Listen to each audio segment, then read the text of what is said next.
Godina je 1396. Bitka kod Nikopolja. Krstaški vitezovi uspevaju da opkole osmanske snage koje se nalaze u vrlo teškom položaju.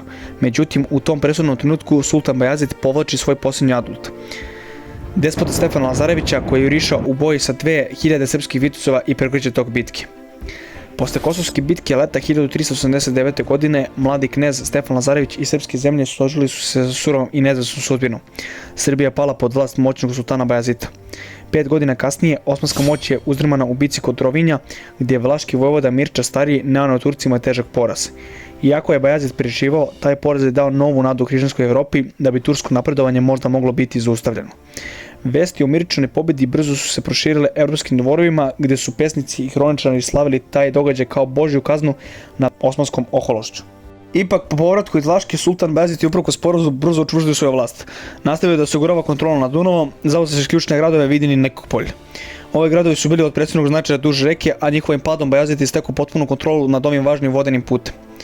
Iskoristivši vakuum moći u srpskim zemljama, sprečio je naslednike kneza Lazara i Vuka Brankovića da povrate vlast na svojim oblastima. Do 1396. godine njegove trupe su već prodrle u Brankovićeve teritorije, zauzele Prištinu i učvrstile osmansku dominaciju. Ipak, pobjeda kod Rovinja postakla je hrišćanske narode. Iako je Evropa tada bila podeljena, dva su postavljena pape su se nametala za prevlast. Papa Bonifacije IX i antipapa Benedikt VIII složili su jednom. Trebalo je pokrenuti novi krstaški pohod protiv Osmanlija. Odvazali su se brojni evropski velikaši. Među najpoznatijima je bio Žan Neustrašivi, sin vojvode od Burgundije. Uz Burgundijence, poznate po bogatstvu i sjajnom oklopu, u pochod su krenuli i vitezovi hospitalci, kao i pomorske flote Venecije i Dženove. Manji odredi pristigli su iz Engleske, Aragona, Poljske, Češke i Ugarske. Najveću i najbolje organizovanu vojsku predvodio je ugarski kralj Žigmund, koji je godinama pripremao ovaj pohod, prikupljajući sredstva, utvrđujući obale Dunava i sklapajući saveze sa susednim zemljama. Krstaška vojska je bila podeljena u dva glavna pravca.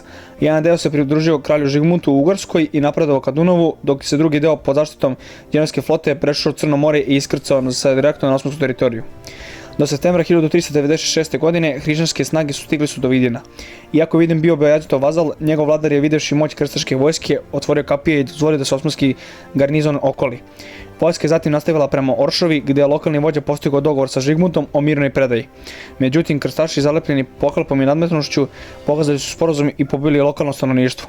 Težak greh koji je bacio senku na čitav pohod tokom prolaska kroz Balkan, samouverenost je bila ogromna, naročito među francuskim vitezovima koji su podcenjivali Osmanlije.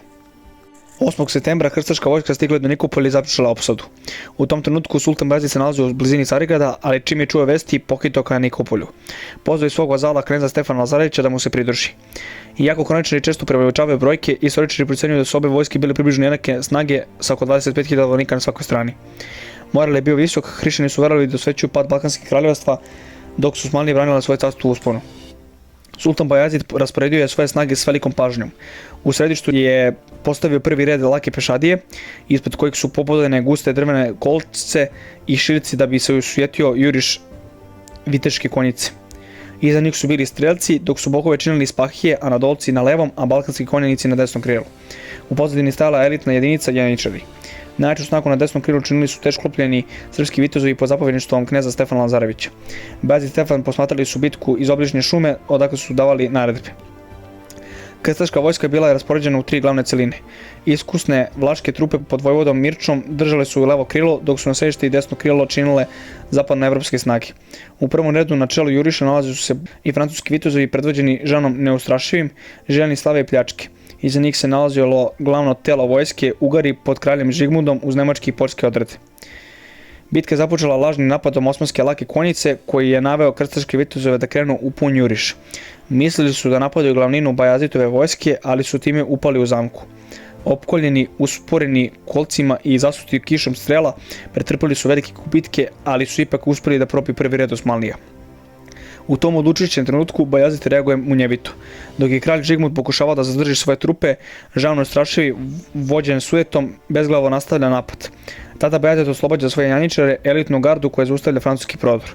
Istovremeno, osmanska krila zajedno sa srpskim teškim oklopenicima udaraju s obe strane i opuljevaju krstaše. Okruženi i iscrpljeni hrišćanski vitezovi bivaju nemilosrdno posečeni. Kralj Žigmund, shvatiši da je sve izgubljeno, ne pokušava da spase opkoljene snage, beži ka Dunavu gdje venecijanske lađe spašavaju i odvede niz reku. Poraz kod Nikopolja imao je katastrofalne posljedice za hrišćanski svet. Vidinska oblast je uništena, a pad Carigrada postoje samo pitanje vremena.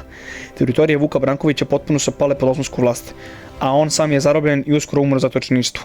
Kao nagradu za svoju vernost i presudan doprinos u bici, sultan Bajazid je knezu Stefanu Lazareviću dodelio Prištinu.